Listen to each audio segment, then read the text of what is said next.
एक नया वैकेंसी का नोटिफिकेशन जारी किया गया है nuclear power corporation of India limited के द्वारा। Nuclear power corporation of India limited एक भारत सरकार के अंतर्गत कार्य करने वाली सरकारी ऑर्गेनाइजेशन है और सरकारी परमानेंट वैकेंसीज का यहाँ पर एक नोटिफिकेशन जारी किया गया है, जिसके लिए जितने भी इंजीनियरिंग ग्रेजुएट्स हैं वो एप्लीकेशन फॉर्म भर सकते हैं। तो अंत तक इस वीडियो को पूरा देखिएगा, जिसमें हम बात करने वाले हैं कौन कौन सी पोस्ट यहाँ पे निकली हैं, कौन कौन एलिजिबल रहेगा, क्या एलिजिबिलिटी क्राइटेरिया है, कैसे आपको इसके लिए आवेदन करना है, सिलेक्शन प्रोसेस क्या रहेगी, एग्जामिनेशन पैटर्न क्या रहेगा और कैसे आपको इसके लिए जो है आगे के लिए प्रिपेयर करना है, या क्या क्या इसमें इंपॉर्टेंट इंस्ट्रक्शंस रहेंगी जो इस नोटिफिकेशन में बताई गई हैं। तो ओवरऑल हर एक छोटी से छोटी डिटेल में आज हम डिस्कस करेंगे, हर एक इंस्ट्रक्शन को, हर एक क्राइटेरिया को। तो पूरी जानकारी के लिए इस वीडियो में अंत तक बने रहिएगा। शुरुआत में अगर बात करें पोस्ट कौन सी यहाँ पे निकली हुई है, तो यहाँ पे परमानेंट वैकेंसीज निकली हुई हैं एग्जीक्यूटिव ट्रेनी के लिए। एग्जीक्यूटिव ट्रेनी की जो ये वैकेंसीज हैं, यहाँ पर पहले आपको स्टार्टिंग के 1 साल ट्रेनी के तौर पे जो है आपको ट्रेन किया जाता है, और सक्सेसफुल जब आपकी ट्रेनिंग कंप्लीट हो जाती है, यानी कि 1 साल के बाद आपको रेगुलर किया जाता है, आपकी परमानेंट जो है यहाँ पे जॉब होती है। 1 साल के बाद आपको परमानेंट एब्जॉर्ब किया जाता है ऑर्गेनाइजेशन में, और उसके बाद आपका पे स्केल जो है उसको भी रिवाइज किया जाता है। तो 1 साल तक आपकी जो पोस्ट रहेगी वो रहेगी एग्जीक्यूटिव ट्रेनी की। और जैसे ही आपकी ट्रेनिंग कंप्लीट होती है, उसके बाद जब आपको परमानेंट किया जाता है, आपकी रेगुलर जॉब लगती है इस ऑर्गेनाइजेशन में, तो आपकी पोस्ट चेंज होके हो जाती है साइंटिफिक ऑफिसर की। तो 1 साल की ट्रेनिंग कंप्लीट होने के बाद आपकी जो पोस्ट होगी वो होगी साइंटिफिक ऑफिसर की। अब आपको यहाँ पे अप्लाई कब से कब तक करना है, वेबसाइट आप यहाँ से देख सकते हैं, या फिर इसका जो डायरेक्ट लिंक है, अगर आप चाहते हैं कि आपको ढूंढना ना पड़े इनकी वेबसाइट पे, तो इस सहूलियत के लिए हमने डायरेक्ट लिंक अपने टेलीग्राम चैनल पे प्रोवाइड किया हुआ है। हमारे टेलीग्राम चैनल पे जाइए, वहाँ पे आपको ये नोटिफिकेशन का पीडीएफ भी मिल जाएगा, और इसका जो डायरेक्ट लिंक है एप्लीकेशन फॉर्म सबमिट करने का, वो भी आपको वहाँ पर मिल जाएगा। साथ ही साथ यहाँ पे बात करें इंपॉर्टेंट डेट्स की, तो 10 अप्रैल 2026 से एप्लीकेशन फॉर्म भरना शुरू हो चुके हैं, और लास्ट डेट है 30 अप्रैल 2026 जब तक आप एप्लीकेशन फॉर्म सबमिट कर सकते हैं। टोटल नंबर ऑफ वैकेंसीज की यहाँ पे बात करें, अभी की जो करंट वैकेंसीज जो जारी की गई हैं वो है 314, और जो इसमें ऐड की गई हैं बैकलॉग वैकेंसीज जो पहले से बची हुई थी, वो इसमें ऐड की गई हैं 16। तो अभी इस रिक्रूटमेंट के थ्रू कुल मिला के 330 वैकेंसीज को फिलअप किया जाएगा। ऑल इंडिया से जितने भी मेल और फीमेल कैंडिडेट हैं, दोनों ही कैंडिडेट इस एप्लीकेशन फॉर्म को सबमिट कर सकते हैं। यहाँ पे किस किस डिसिप्लिन में कितने नंबर ऑफ वैकेंसीज हैं उसकी अगर बात करें, तो मैकेनिकल में है 125 वैकेंसीज, केमिकल में है 40 वैकेंसीज, इलेक्ट्रिकल के लिए हैं 65, इलेक्ट्रॉनिक्स के लिए 50, इंस्ट्रूमेंटेशन के लिए 15, सिविल के लिए 35 वैकेंसीज। इस तरह से जैसा कि आप यहाँ पे देख रहे हैं, ये जो डिसिप्लिन बताए गए हैं, ऐसा नहीं है कि सिर्फ यही यहाँ पे अप्लाई कर सकते हैं, इसके इक्विवेलेंट स्ट्रीम्स जो हैं वो भी अप्लाई कर सकते हैं। आगे मैं बताऊंगा कौन कौन सी ब्रांचेस यहाँ पे एलिजिबल हैं, कौन कौन सी ब्रांच के कैंडिडेट यहाँ पे एप्लीकेशन फॉर्म सबमिट कर सकते हैं। साथ ही साथ यहाँ पे जो रिजर्वेशन दिया गया है person with benchmark disable candidates को, तो उसमें भी बताया गया है कि मैकेनिकल के लिए कौन सी डिसेबलमेंट कैटेगरी एप्लीकेबल है, इलेक्ट्रिकल इलेक्ट्रॉनिक्स इंस्ट्रूमेंटेशन के लिए कौन सी है, केमिकल के लिए, सिविल के लिए कौन सी है। तो ये कैंडिडेट भी यहाँ पे अप्लाई कर सकते हैं, और इनके लिए भी अपॉर्चुनिटीज़ जो हैं यहाँ पर जारी की गई हैं। वैकेंसीज़ की डिटेल भी यहाँ पे बताई गई हैं कि जो टोटल यहाँ पर वैकेंसीज़ जारी की गई हैं सभी कैंडिडेट्स के लिए, वो यहाँ से आप देख सकते हैं। करंट वैकेंसीज जो है 15 हैं, बैकलॉग वैकेंसी 16। तो अच्छी खासी वैकेंसीज जो हैं इनके लिए भी यहाँ पर जितने भी डिसेबल कैंडिडेट हैं उनके लिए जारी की गई हैं, वो भी इस एप्लीकेशन फॉर्म को भर सकते हैं। इंपॉर्टेंट डेट्स जैसे कि मैंने बताया, 10 अप्रैल से एप्लीकेशन फॉर्म भरना शुरू होंगे, और 30 अप्रैल 2026 शाम के 4 बजे तक आप एप्लीकेशन फॉर्म सबमिट कर सकते हैं। और इसमें जब आप एप्लीकेशन फॉर्म सबमिट करेंगे, तो 500 रुपये की एप्लीकेशन फ़ीस जो है वो आपको पे करनी होगी। और अगर आप बिलोंग करते हैं SC ST category, ex serviceman हैं, पीडब्ल्यूबीडी कैंडिडेट हैं, या अगर आप एक फीमेल कैंडिडेट हैं, किसी भी कैटेगरी से बिलोंग करते हैं, तो आपके लिए फ्री ऑफ कॉस्ट ये एप्लीकेशन फॉर्म भरा जाएगा। एलिजिबिलिटी क्राइटेरिया पे आते हैं, तो आपने बीई बीटेक या फिर बीएससी इंजीनियरिंग या फिर 5 साल का इंटीग्रेटेड एमटेक, इसमें से कुछ भी आपने किया है तो आप एप्लीकेशन फॉर्म भर सकते हैं। आपकी 60% मार्क्स होने चाहिए आपकी जो क्वालिफिकेशन है उसके अंदर।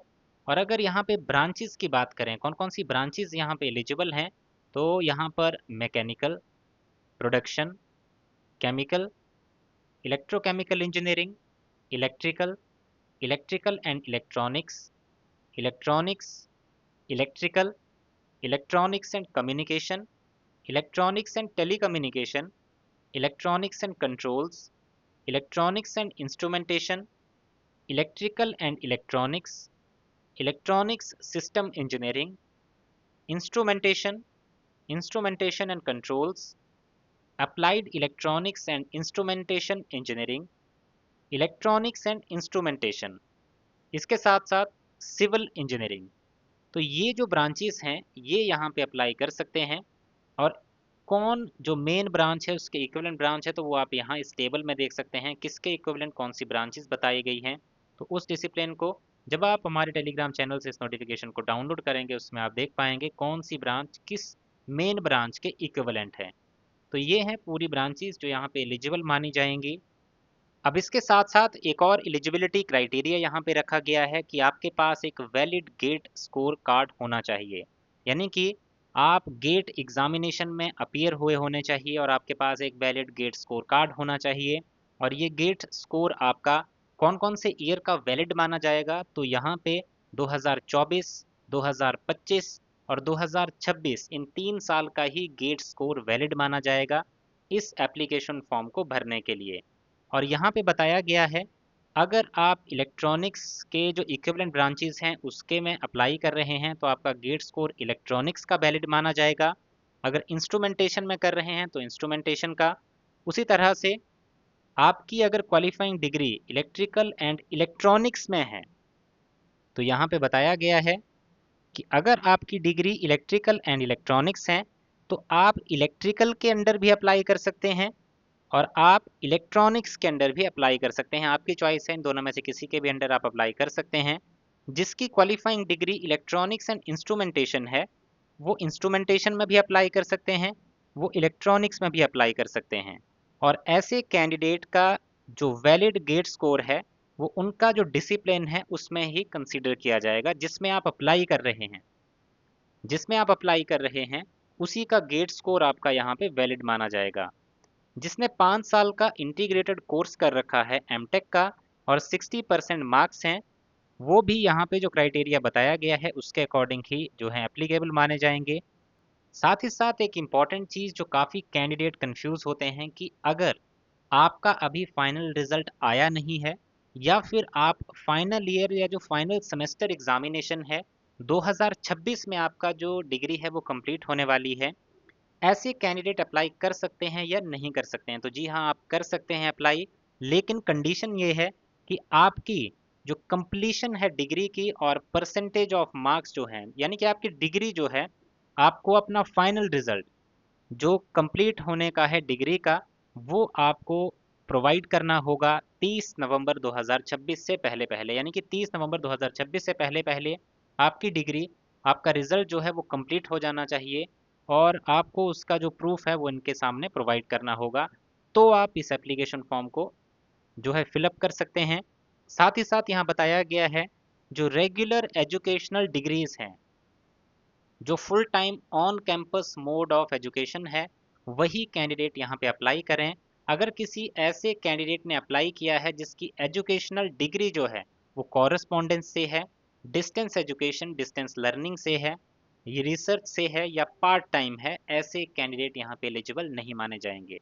इसके बाद अगर एज लिमिट की बात करें तो जनरल ईडब्ल्यूएस के लिए 26 साल एज लिमिट रखी गई है, यानी कि उनका जो डेट ऑफ बर्थ है वो 30 अप्रैल 2000 या उसके बाद का होना चाहिए। उससे पहले वाले कैंडिडेट जनरल ईडब्ल्यूएस वाले नहीं लिए जाएंगे। आप इस डेट पे बॉर्न हुए होने चाहिए या इसके बाद के। ओबीसी नॉन क्रीमी लेयर के लिए 29 साल एज लिमिट है, उनकी डेट ऑफ बर्थ 30 अप्रैल 1997 या उसके बाद की होनी चाहिए। एससी एसटी के लिए 31 साल एज लिमिट है, 30 अप्रैल 1995 या उसके बाद की डेट ऑफ बर्थ उनकी होनी चाहिए। बाकी अदर जो कैटेगरीज यहाँ बताई गई हैं उनका डिटेल में आप जानकारी यहाँ से देख सकते हैं। इसके बाद आते हैं ट्रेनिंग के ऊपर। तो जितने भी कैंडिडेट्स यहाँ पे सेलेक्ट होंगे, 1 साल की ओरिएंटेशन ट्रेनिंग चलेगी किसी एक ट्रेनिंग फैसिलिटी में। Pressurised heavy water reactor stream, जो इस स्ट्रीम के कैंडिडेट होंगे उनकी 1 साल की इंडक्शन ट्रेनिंग चलेगी किसी न्यूक्लियर ट्रेनिंग सेंटर जो NPCL साइट्स का है। इसके बाद दूसरी स्ट्रीम है लाइट वाटर रिएक्टर स्ट्रीम। तो ऐसे कैंडिडेट की 1 साल की इंडक्शन ट्रेनिंग है वो आपकी चलेगी जो इनके न्यूक्लियर ट्रेनिंग सेंटर हैं, लोकेटेड हैं जो Kudankulam nuclear power project site, Nagercoil, Tamil Nadu में। जो candidate mechanical, chemical, electrical, electronics, instrumentation जो डिसिप्लिन हैं इनमें आते हैं, उनकी ट्रेनिंग जो है या तो pressurised heavy water reactor stream में होगी या फिर लाइट वाटर रिएक्टर स्ट्रीम में होगी। जो इन 5 डिसिप्लिन के कैंडिडेट हैं उनको अपना प्रेफरेंस ऑफ रिएक्टर स्ट्रीम जो है जब वो अपना एप्लीकेशन फॉर्म भर रहे होंगे उस दौरान इंडिकेट करना होगा कि वो किस रिएक्टर स्ट्रीम के लिए पहले प्रेफरेंस दे रहे हैं, किसके लिए बाद में दे रहे हैं। जो सिविल डिसिप्लिन वाले कैंडिडेट हैं उनको ये चॉइस ऑफ रिएक्टर स्ट्रीम नहीं दी जाएगी, उनके लिए यहाँ सेलेक्ट करने की ज़रूरत नहीं पड़ेगी। जैसे ही आपकी ट्रेनिंग कंप्लीट हो जाएगी, तो ट्रेनिंग जो आपकी होगी, जब ट्रेनिंग चल रही होगी उस दौरान मंथली स्टाइपेंड आपको दिया जाएगा 74,000 का, और वन टाइम बुक अलाउंस आपको दिया जाएगा 30,000 का। जैसे ही आपकी ट्रेनिंग कंप्लीट होगी आपकी पोजीशन हो जाएगी साइंटिफिक ऑफिसर की, लेवल 10 का पे मैट्रिक्स रहेगा और इसमें आपको 1 लाख प्लस की सैलरी जो है वो स्टार्टिंग यहाँ पे आपको मिलने वाली है। ग्रुप ए की आपकी पोस्ट रहेगी और ग्रेड सी आपकी पोस्ट होगी। तो इस तरह से इसमें आपका पूरा क्राइटेरिया जो है रहने वाला है। अब आते हैं सिलेक्शन प्रोसेस पे। तो सबसे पहले आपको शॉर्टलिस्ट किया जाएगा पर्सनल इंटरव्यू के लिए आपके गेट स्कोर के बेसिस पे। आपके गेट स्कोर के बेसिस पे आपको बुलाया जाएगा पर्सनल इंटरव्यू के लिए और फाइनल सिलेक्शन आपकी होगी जो आपका इंटरव्यू कंडक्ट होगा उसके बेसिस पे। और इंटरव्यू में आपके 70% मार्क्स जो हैं वो होने चाहिए, और अगर आप रिजर्व कैटेगरी से आते हैं तो 60% मार्क्स आपके इसमें होने चाहिए, तभी आपको फाइनल मेरिट के लिए कंसीडर किया जाएगा। तो इस तरह से आपका पूरा प्रोसेस जो है सिलेक्शन का यहाँ पे रहने वाला है। और इंटरव्यू के दौरान आपको अपने सारे डॉक्यूमेंट्स की जो ओरिजिनल कॉपीज़ हैं और साथ ही साथ जो सेल्फ अटेस्टेड कॉपीज़ हैं वो भी लेके आना होगा, क्योंकि डॉक्यूमेंट वेरिफिकेशन में सारे डॉक्यूमेंट्स जो हैं आपके वहाँ पे चेक किए जाएंगे। अब अप्लाई कैसे करना है, तो अप्लाई का डायरेक्ट लिंक आपको हमारे टेलीग्राम चैनल पे मिल जाएगा, और टेलीग्राम चैनल का लिंक जो है इसी वीडियो के डिस्क्रिप्शन में जब आप जाएंगे वहाँ पे आपको मिल जाएगा। साथ ही साथ कुछ इंपॉर्टेंट बुक्स मैंने रिकमेंड की हैं वो भी आप यहाँ से देख सकते हैं। डिस्क्रिप्शन जो है इस वीडियो का वहाँ पे वो आपको देखने को मिल जाएंगी। बाकी अगर आप कोई क्वेरी है आपकी, इनसे आप कुछ पूछना चाहते हैं तो आप इनको कांटेक्ट भी कर सकते हैं। जो इनका कॉन्टेक्टस लिंक होता है वेबसाइट पे, वहाँ पे जानकारी आपको मिल जाएगी जिस पे आप कांटेक्ट करके इनसे पूरी जानकारी ले सकते हैं, या फिर कमेंट सेक्शन में इस वीडियो के आप कमेंट करके भी कोई भी जानकारी ले सकते हैं।